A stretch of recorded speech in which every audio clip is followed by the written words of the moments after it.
I don't need that much. 2/3 cup. Oh yeah, we'll go with 2/3 cup. We need 2.5 tablespoons of buttermilk. Okay, let's do that. Let's make some buttermilk. So we need 2/3 cup of water. Is it cold water? I hope it's cold water.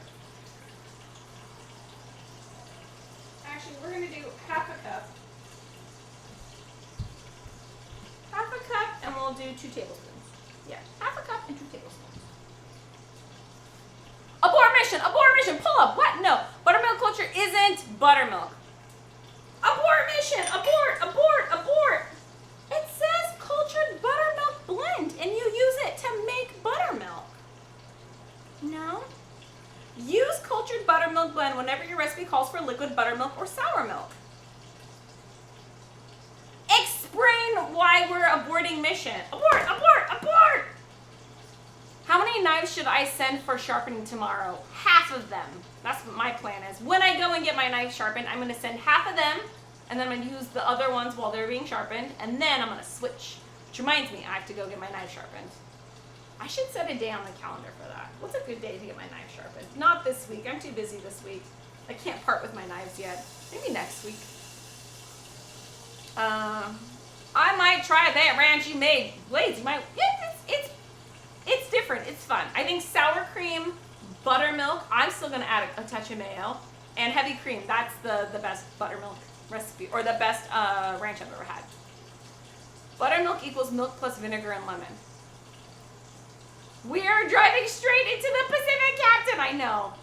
What's wrong? What? Wait. Is it a blend or cultures to ferment the buttermilk? It is a blend.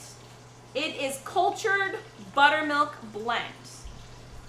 This dude right here. Cultured buttermilk blend. The Sacco Pantry. And then it says that you can use it whenever your recipe calls for liquid buttermilk. Now, you see? You add water to this stuff and it makes buttermilk. I used to want to make biscuits. I think it works. I think it works. Is it a blend or cultures to ferment? It's not cultures to ferment. It is a blend. Blade says I have a katana and a few pocket knives. Sounds good. Wait, what the fuck? I'd sharpen them myself. I'm still waiting. I'm still waiting on a whetstone. Okay. I don't sharpen. We've had this conversation before in chat. I don't sharpen my own knives. I don't. I tried doing it once and I scratched the shit out of my knife on a whetstone, so I'm never doing it again. So I'm gonna let someone else sharpen my knives. And it's a place where a lot of professional chefs get their knives sharpened, so I trust them. They're also the ones who sold me the knife, so I trust them.